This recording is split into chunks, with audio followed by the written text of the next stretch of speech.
Sociology की इस series में आज हम पढ़ने जा रहे हैं नातेदार किंगशिप सिस्टम में इंग्लिश टर्म में इसको सैगोत्रता, बंधुत्व, नातेदार, स्वजन और रिश्तेदार आदि नामों से बोला जाता है। वैसे तो आपकी लाइफ में कभी ना कभी किसी रिश्तेदार से आपका नाता रहा होगा, तो आप नातेदार को अच्छी तरह जानते होंगे। फिर भी हम नातेदार को डिफाइन करें, इसमें 3 टाइप के होते हैं। इसमें एक रक्त संबंधित, एक विवाह संबंधित और एक गोद लिए हो रिश्तेदार या मुंह बोले रिश्तेदार बोल सकते हैं उनको। इस टाइप के होते हैं। इसमें से रक्त संबंधित में जो रक्त के आधार पर एक दूसरे से जुड़े होते हैं, जिसमें आते हैं पिता पुत्र, पत्नी पुत्र, भाई बहन। इस प्रकार के नातेदार रक्त संबंधियों में आते हैं। वहीं विवाह आधार पर बने रिश्तेदार जो विवाह के आधार पर एक दूसरे से बंधे होते हैं, जिसमें पति पत्नी को शामिल किया गया है। वहीं गोद लिए रिश्तेदार जो गोद लेते हैं माँ बाप, वो वाले, या मुंह बोले रिश्तेदार जिनको बोलता है फिक्टिम, जो एक सामाजिक मान्यता मिली होती है उनको और जैविक तत्व पर आरोपित होते हैं। इसमें से हम आगे देखेंगे गोद लिए रिश्तेदार किस प्रकार के होते हैं। नातेदारी सामाजिक तथ्य है तथा सामाजिक मान्यता जैविक तथ्य पर आरोपित होती है। तो आगे हम देखें तो इसमें क्षेत्रज का तात्पर्य है कि कोई स्त्री के विवाह पूर्व संतान तो उसके विवाह के बाद उसके दूसरे पति की मान ली जाती है, ये होता है क्षेत्रज। हालांकि उसकी संतान नहीं थी, फिर भी मान ली गई। परसुत्पिमी संस्कार टोडा जनजाति में पाया जाता है। ये साउथ इंडियन की एक ट्राइब्स है। इसमें पाया जाता है कि बहुपति प्रथा पाई जाती है। इसमें प्राणी शास्त्रीय पिता अज्ञात होता है, तो गर्भवती महिला के 5वें माह में कोई भी पुरुष यानी उसका पति 5वें माह में तीर या धनुष भेंट करता है महिला को, तो वो उसकी संतान मान ली जाती है। इस प्रकार पुरुषोत्पीमी संस्कार पाया जाता है। वहीं अफ्रीका की आदिम जनजातियों में कोई गर्भवती महिला के पति की मृत्यु के बाद उसकी पिता की भूमिका वो महिला ही पूरी करती है। वहीं खस जनजाति जो नॉर्थ इंडिया में पाई जाती है, इसमें बहुपति प्रथा पाई जाती है। इसमें संतान क्रमशः मान ली जाती है कि पहली संतान बड़े भाई की होगी, उसके बाद धीरे धीरे संतान छोटे भाइयों की मान ली जाती है। इस प्रकार गोद ली हुई संतान मानी जाती सामाजिक तथ्य है। आगे हम इसकी परिभाषाएं देखें तो परिभाषाओं में लूसी मेयर का तात्पर्य कि बंधुत्व में सामाजिक संबंधों को जैविक शब्दों में व्यक्त किया जाता है। रोबिन फॉक्स ने नातेदारी केवल स्वजन, वास्तविक, ख्यात, कल्पित, समरक्तता वाले व्यक्ति के मध्य संबंध है, यानी इसका तात्पर्य है कि ये विवाह संबंधित, रक्त संबंधित और गोद लिए रिश्तेदार शामिल हैं। वहीं डॉक्टर रिवर्स ने नातेदारी को वंशावली के माध्यम से वर्णित किया है। रैडक्लिफ ब्राउन ने नातेदारी का सामान्य उद्देश्य के लिए स्वीकृत वंश संबंध है जो सामाजिक संबंधों के परंपरागत संबंधों के आधार है। चार्ल्स विनिक ने नातेदारी को सगोत्रता को परिभाषित करते हुए लिखा है कि समाज द्वारा मान्यता प्राप्त वे संबंध आ जाते हैं जो या तो अनुमानित होते हैं या वास्तविक वंशावली पर आधारित होते हैं। इस प्रकार नातेदारी को डिफाइन किया गया है। आगे हम टाइप ऑफ किंगशिप देखेंगे। नातेदारी में भेद किस प्रकार से किया गया है। हालांकि हम पहले 3 प्रकार के भेद टाइप्स देख चुके हैं। इसमें समरक्त और विवाह को ज़्यादा मान्यता दी गई है। समरक्त का तात्पर्य है कि रक्त द्वारा संबंधित, जहाँ पे नॉर्थ इंडिया में रक्त के संबंधियों को ज़्यादा इम्पोर्टेंस दी जाती है। वहीं विवाह संबंधी में पति पत्नी को शामिल किया जाता है, जिसमें विवाह के आधार पर वे आपस में जुड़े होते हैं। हम अब टाइप्स ऑफ कैटेगरी पढ़ेंगे, नातेदारी की श्रेणियों को पढ़ेंगे, जिसमें से मर्डॉक ने नातेदारी की 3 श्रेणियां बताई हैं, जो एस.सी. दुबे ने इनको परिभाषित किया है। इन्होंने प्राथमिक नातेदार, द्वितीयक नातेदार एंड तृतीयक नातेदार। अब प्राथमिक नातेदारी में जिसमें से 7 प्रकार के ब्लड रिलेशन आते हैं जो रक्त संबंधित जुड़े होते हैं, और एक विवाह संबंधित आता है जो प्राथमिक आधारों पर एक दूसरे से जुड़े होते हैं। इसमें 8 प्रकार के संबंध बताए गए हैं जिसमें से एक है पिता पुत्र, पुत्री, माता पुत्र, माता पुत्री, भाई बहन, भाई भाई, बहन बहन और पति पत्नी। पति पत्नी यहाँ पे विवाह द्वारा संबंधित होते हैं। इस प्रकार 8 प्रकार के रिश्तेदारों को बताया गया है। द्वितीयक नातेदार में वे नातेदार आ जाते हैं जो प्राथमिक के प्राथमिक है। मतलब प्राथमिक कौन हुए? जैसे पिता का भाई, प्राथमिक के प्राथमिक। इसमें से 33 प्रकार के नातेदार शामिल किए गए हैं, जैसे माँ का भाई मामा। इस प्रकार के 33 रिश्तेदारों को शामिल किया गया है। और तृतीय प्रकार के नातेदार में प्राथमिक के द्वितीयक या प्राथमिक के प्राथमिक आ जाते हैं, जिसमें से 151 नातेदारों को शामिल किया गया है। और उससे आगे पढ़े तो दूरस्थ रिश्तेदार जैसे परदादा ये तृतीयक के प्राथमिक हो गए, आदि नातेदारों को शामिल किया गया है। आगे हम देखेंगे नातेदारी की परिभाषा, शब्दावलियाँ। मॉर्गन फर्स्ट ऑफ ऐसे समाजशास्त्री, मानव शास्त्री थे जिन्होंने नातेदारी की शब्दावलियों के आधार पर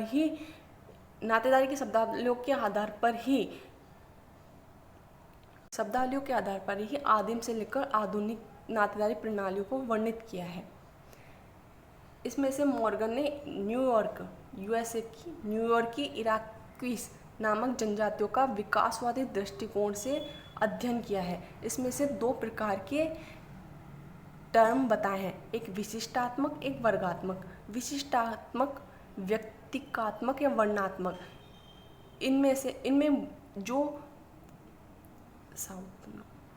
नॉर्थ इंडिया में आमतौर पर इस प्रकार की शब्दावलियाँ देखने को मिलती है, जिसमें से सामान्यतः देखा गया है कि अगर पिता का भाई है उसको चाचा के नाम से पुकारेंगे। जिसमें से विशिष्ट लोगों के लिए विशिष्ट शब्दों का ही प्रयोग किया जाता है। एक व्यक्ति के लिए केवल एक ही शब्द का प्रयोग किया जाता है, जैसे कि जैसे पिता का भाई चाचा, उसकी पत्नी को चाची, पिता के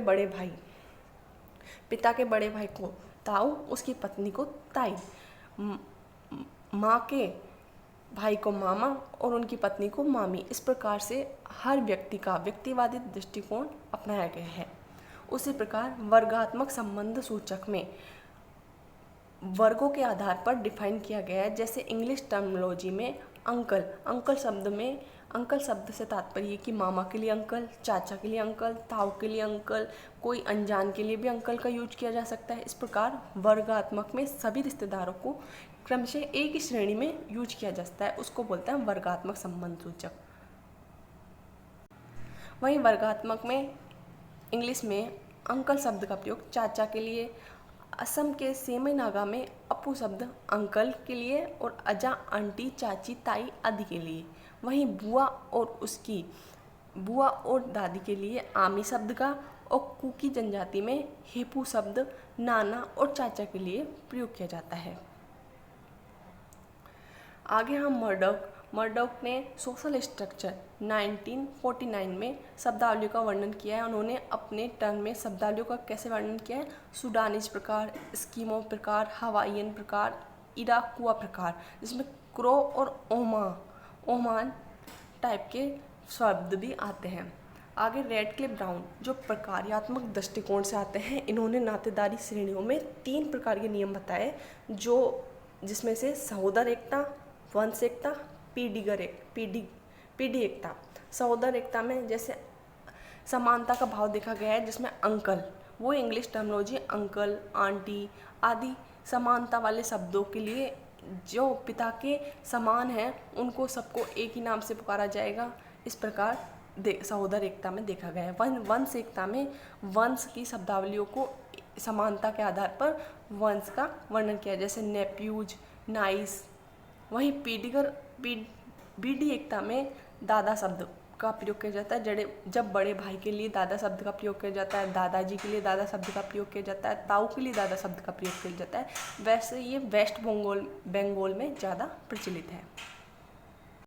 आगे हम नातेदारी की पैटर्न की चर्चा करेंगे। नातेदार की रीतियाँ, जिसमें से परिहार, परिहास, माध्यमिक संबोधन, पितृेश्वर, सहप्रसविता, सहकष्टी या मातुल्य।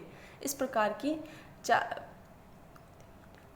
6 प्रकार के पैटर्न देखेंगे जो सामाजिक संबंधों को आपस में जोड़े रखती है। आइए हम देखते हैं। परिहास। परिहास का तात्पर्य है कि दूरी के रिश्तेदार, जिसको हम अवॉइड करते हैं, जिसमें अंतःक्रिया होने से टालते हैं। यह मुख्यतः टायलर ने दिया। इसमें से लंका की वेदा जनजाति में और टोबियांडा में भाई बहनों के बीच में गैप पाया जाता है, अवॉइडेंस पाई जाती है। वो एक दूसरे से बड़े होने के बाद एक दूसरे से बातचीत तक भी नहीं कर सकते और ना ही साथ रह सकते हैं। इस प्रकार न्यू गिनी की बुकाऊ और ऑस्ट्रेलिया की जनजातियों में सास दामाद के बीच में परिहार पाया जाता है। वहीं योकाधिकार जनजाति में ससुर और जेठ के साथ परिहार पाया जाता है कि बहू ससुर और जेठ से थोड़ा अवॉइडेंस बनाए रखेगी। हालांकि क्यों पाया जाता है, कभी सोचा है? आइए हम बात करते हैं। टायलर ने बताया कि सास और दामाद के दूरी का मुख्य कारण मात्र सत्तात्मक परिवारों में पाया जाता है। वहीं फ्रेजर और फ्रायड ने इसको निश्चित यौन संबंधों के रूप में परिभाषित किया गया है। जिनके बीच में यौन संबंध नहीं बनते उनके बीच में अवॉइडेंस ज़्यादा पाई जाती है। वहीं चैपन और कुक ने सामाजिक विघटन को रोकने के लिए इस प्रकार के परिवार पाए जाते हैं, इस प्रकार की परिहार पाए जाते हैं। और लोबी ने सामाजिक और सांस्कृतिक संबंध में इसकी चर्चा की है। वहीं परिहास का देखें तो हंसी मजाक यानी जोकिंग रिलेशन, ये सामाजिक संबंधों को सुदृढ़ बनाने के लिए इस प्रकार के परिहास संबंध पाए जाते हैं। यानी परिहास संबंध पाए जाते हैं कि आपस में एक व्यक्ति दूसरे व्यक्ति को छेड़े और उससे बदले में उसे चाहे कि वो पॉजिटिव सकारात्मक जवाब दें। इस प्रकार के परिहास संबंध पाए जाते हैं।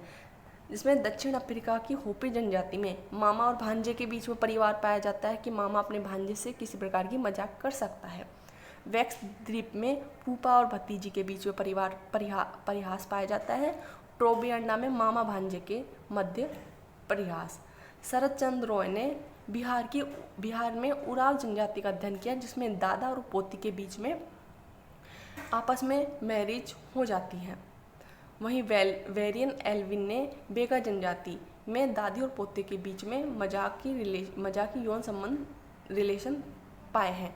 यह रेडक्लिफ ब्राउन ने परिहास प्रणाली को डिफाइन किया है। क्यों पाए जाते हैं? चैपन कुक ने अंतःक्रिया को बढ़ाने के लिए इस प्रकार के परिहास पाए जाते हैं। और डॉक्टर श्यामचरण दुबे ने विवाह मूलक नातेदारी संबंधों में इस प्रकार के परिहास पाए जाते हैं। और रेडक्लिफ ब्राउन ने मित्रता का प्रतीक है, परिहास मित्रता का प्रतीक है। आगे हम माध्यमिक संबोधन देखेंगे, जिसको बोलते हैं टैक्नोमी। ये टायलर एक मानसशास्त्री थे, इन्होंने माध्यमिक संबोधन दिया। माध्यमिक संबोधन का तात्पर्य है कि जब पति अपनी पत्नी को बुलाता है तो वो एक तरह से मध्य में एक संबंध का यूज करता है, जैसे कि उसके संतान के नाम से, जैसे राहुल की मम्मी, ऐसे नाम से टर्म से उसको बुलाता है। उनका नाम लेना अवॉइडेंस के थ्रू आता है। इस प्रकार माध्यमिक संबोधन यूज किया जाता है। टायलर ने ये बताया कि माध्यमिक संबोधन मात्र सत्तात्मक परिवारों में ही पाया जाता है। वहीं मेलिनोवस्की ने इसकी मजाक बनाते हुए इसको बंधुत्व बीजगणित की संज्ञा दी है कि ये एक तरह से जैसे x2 xy होते ना, तो उस प्रकार से कि x मान लेना ये इस तरह की उन्होंने मजाक बनाई है। वहीं क्रोबर ने कहा है कि निरर्थक बौद्धिक व्यायाम है, यानी जिसका कोई मतलब नहीं निकलता, ऐसा व्यायाम है, ऐसा मानना है क्रोबर का। वहीं आगे पढ़ते हैं पितृेश्वर मातुले एवेकुलेट जनजाति में पाया जाता है, जिसमें मामा का स्थान बहुत ही महत्वपूर्ण होता है। हालांकि ट्रोबियंडा, हेदा, सीरी इंडियन, होपी और जूनी जनजाति में मामा का स्थान बहुत ही इम्पोर्टेंट है। जब बच्चा बड़ा होता है तो जैसे वे युवावस्था में जाता है तो अपने परिवार को छोड़कर वो मामा के यहाँ रहने चला जाता है। इस प्रकार होपी और जूनी जनजाति में पुत्र विवाह योग होने पर पिता के यहाँ से चला जाता है। आगे हम पितृेश्वर, जिसमें बुआ का स्थान महत्वपूर्ण होता है। जैसे जैसे संबंध आगे बढ़ते हैं वैसे वैसे संबंधों में शिथिलता आ जाती है। तो अब संबंधों को महत्वपूर्ण बनाने के लिए बुआ तो कुछ ऐसे संबंधों को महत्वपूर्ण बनाने के लिए कुछ ऐसी प्रथाएं पाई जाती है जो केवल बुआ ही कर सकती है। जैसे टोडा जनजाति में नामकरण बुआ के द्वारा किया जाता है। वहीं डॉक्टर रिवर्स ने वैक्स द्वीप में बुआ को ज़्यादा इम्पोर्टेंट दी जाती है।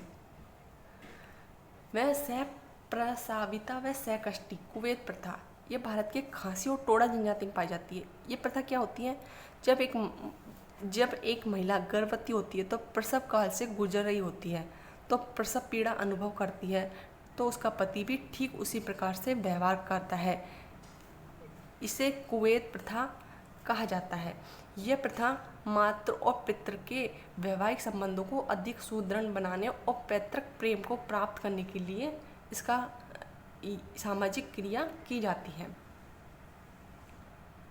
आगे हम देखेंगे कि भारत में किस किस प्रकार की नातेदारी पाई जाती है। डॉक्टर इरावती कर्वे ने भारत में 4 प्रकार की भाषा के आधार पर 4 प्रकार के बांटा है। जैसे उत्तर में 8 राज्यों को शामिल किया गया है, मध्य में 6 राज्यों को, दक्षिण में 4 राज्यों को, पूर्वी क्षेत्र में 2 राज्यों को शामिल किया गया है। जिसमें से उत्तर क्षेत्र में पितृसत्तात्मक परिवार पाए जाते हैं, अनुलोम विवाह पाया जाता है। अनुलोम विवाह का तात्पर्य है कि जब लड़की निम्न कुल की लड़की उच्च कुल के लड़के से विवाह करती है तो वो अनुलोम विवाह कहा जाता है। गोत्र बाह्य विवाह पाया जाता है, अपने गोत्र में कोई विवाह नहीं करता।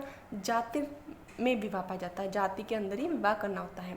पति की उच्च परिस्थिति होती है, पूर्वज की मान्यता होती है और इसमें माना जाता है कि पिता की अहम भूमिका होती है। पिता ही करता धरता होता है।